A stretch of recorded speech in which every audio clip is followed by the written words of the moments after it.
જય શ્રી કૃષ્ણ મિત્રો, સ્વાગત છે તમારું મારી ચેનલમાં। વરસાદનો મોસમ હોય અને ગરમા ગરમ અમદાવાદના દાળવડા જો મળી જાય ને તો મજા જ પડી જાય। તો આજે આપણે ઘરે ઓરિજિનલ ટેસ્ટ સાથે અમદાવાદના ફેમસ દાળવડા બનાવશું। દાળવડા બનાવવા માટે સૌથી પહેલાં અહીંયા આપણે 1 કપ દાળ લઈ લીધી છે। દાળ આપણે મગની ફોતરાવાળી લેવાની છે। જો જનરલી જે બારે મળતા હોય એમાં મગની ફોતરાવાળી દાળ હોય, તમે મગની ફોતરા વગરની જે પીળી દાળ હોય એ પણ લઈ શકો છો। તો અહીંયા મેં 250 ગ્રામ જેટલી દાળ લીધી છે। દાળને આપણે પહેલાં 4 થી 5 વાર સરસ એવું પાણીથી ધોઈ લેશું। દાળ સરસ ધોવાઈ જાય પછી આપણે અહીંયા દાળને પલાળીને રાખવાની છે। તો અહીંયા આપણે 3 થી 4 કલાક માટે દાળને પલાળવાની છે, બહુ વધારે વાર આપણે નથી પલાળવાની। તો સરસ એવું વધારે આપણે પાણી એડ કરી લઈશું। ઢાંકીને આપણે અહીંયા 3 થી 4 કલાક માટે એને મૂકી દઈશું। તો અહીંયા 4 કલાક જેવું થઈ ગયું છે અને તમે દાળ પણ જોઈ શકો છો સરસ એવી પલળી ગઈ છે। હવે દાળને છે ને આપણે હાથથી મસળી લેવાની છે, એટલે જેટલા બી ફોતરા છે ને એ આપણે કાઢી લેવાના છે। તો આવી રીતે તમે જોઈ શકો છો વિડીયોમાં, આ તમે હાથથી આવી રીતે મસળશો એટલે બધાય ફોતરા નીકળી જશે, કેમ કે દાળ આપણી સરસ એવી પલળી ગઈ છે। તો બિલકુલ આવી રીતે તમે પાણી બદલતા દાળના ફોતરા બધાય કાઢી લેશો તો સરસ એવી આપણી દાળ બનીને રેડી થઈ જશે। અહીંયા મેં પાછી 2 થી 3 વાર દાળને ધોઈ લીધી અને જેટલા ફોતરા નીકળતા હતા એટલા બધા મેં કાઢી લીધા। હવે આપણે આને પીસી લેવાની છે। તો પીસવા પહેલાં આપણે 1 વાટકી જેટલી દાળ કાઢી લેશું। તો અહીંયા તમે જોઈ શકો છો મેં વાટકીમાં દાળ કાઢી લીધી છે। એ દાળનો આપણે જ્યારે વડા બનાવશું એમાં ઉપયોગ કરવાના છે।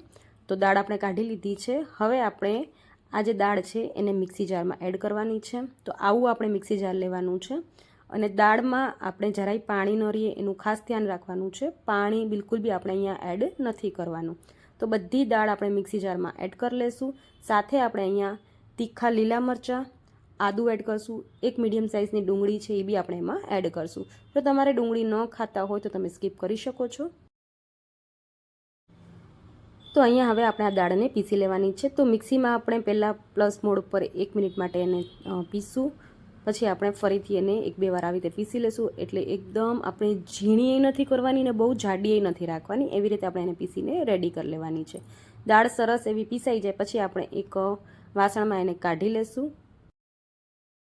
તો અહીંયા આપણે જે દાળવડા બનાવીએ છીએ એમાં આપણે સોડા કે ઈનો કાંઈ યુઝ નથી કરવાના, એટલે સોડા ઈનો વગર આપણે આ દાળવડા સરસ એવા ફૂલીને એકદમ ક્રિસ્પી બને એના માટે આપણે અહીંયા દાળને હાથથી થોડી ફેટી લેવાની છે। એટલે આપણે તમે વિડીયોમાં જોઈ શકો છો બિલકુલ આવી રીતે હાથથી એક જ સાઈડ આપણે એને 3 થી 4 મિનિટ સુધી આવી રીતે મિક્સ કરશું।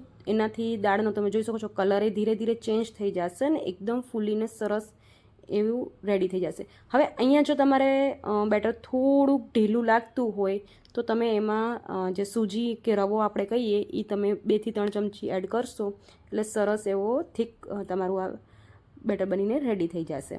તો હવે આ રેડી છે। હવે આપણે જે દાળને આપણે કાઢીને રાખી હતી દાળ આપણે એમાં એડ કરશું। તો આવી રીતે વડામાં દાળ એડ કરીએ ને તો ખાવાનો ટેસ્ટ બહુ સરસ આવે છે, એકવાર જરૂરથી ટ્રાય કરજો। હવે આપણે એમાં અડધી ચમચી જીરું, સ્વાદ પ્રમાણે મીઠું અને થોડીક આપણે એમાં કોથમીર એડ કરશું। બધી વસ્તુને સરસ એવી મિક્સ કરી લઈશું। હવે આપણા દાળવડા એકદમ સોફ્ટ જારીદાર બને એના માટે આપણે અહીંયા ગરમ તેલ એડ કરશું। તો 2 ચમચી જેટલું એકદમ ગરમ તેલ આપણે એમાં એડ કરશું અને સરસ એને પાછું મિક્સ કરી લઈશું। તો ચલો હવે આપણે વડા બનાવી લઈએ। તો અહીંયા તેલને મેં પહેલાંથી ગરમ કરવા મૂકી દીધું હતું। તેલ સરસ એવું ગરમ થઈ ગયું છે। તો એકદમ હાઈ ફ્લેમ ઉપર પહેલાં આપણે આને તળી લેવાના છે। વડા નાખી દઈશું, પછી એકદમ મીડિયમ ટુ લો ફ્લેમ ઉપર એને સરસ એવા તળવા દઈશું। 2 થી 3 મિનિટ જેવું લાગશે આપણે આ વડા બનતા। તો સરસ એવા તમે જોઈ શકો છો ક્રિસ્પી આપણા વડા બનીને રેડી થઈ ગયા। સાથે આ વડામાં આપણે લીલા મરચાંને તળી લઈશું। દાળવડા સાથે લીલા મરચાં અને ડુંગળી સાથે સર્વ કરવામાં આવે છે અને ખૂબ જ સરસ એવો ટેસ્ટ લાગે છે। તો મરચાં પણ આપણે આવી રીતે સાથે તળી લઈશું। તો એકદમ ઓરિજિનલ અમદાવાદ ટેસ્ટ જેવા દાળવડા બનીને રેડી થઈ ગયા છે। સાથે આપણે અહીંયા ડુંગળી અને તીખી સરસ એવી ગ્રીન ચટણી સાથે એને સર્વ કરશું। ચટણીની રેસીપી તમને જોતી હોય તો કોમેન્ટ કરીને જરૂર જણાવજો, હું તમને ચટણીની રેસીપી પણ આપી દઈશ। અને હા, મારી ચેનલમાં પહેલી વાર આવ્યા છો તો ચેનલને સબસ્ક્રાઈબ કરી લેજો। વિડીયો ગમ્યો હોય તો વિડીયોને લાઇક અને શેર કરી લેજો, જેનાથી તમને દરેક નવી નવી રેસીપીના નોટિફિકેશન મળતા રહે। અને હા, તમે કઈ સિટી અને કઈ જગ્યાએથી આ વિડીયો જોવો છો કોમેન્ટમાં જરૂર જણાવજો। તો ચાલો મળીએ નેક્સ્ટ વિડીયોમાં નવી રેસીપી સાથે।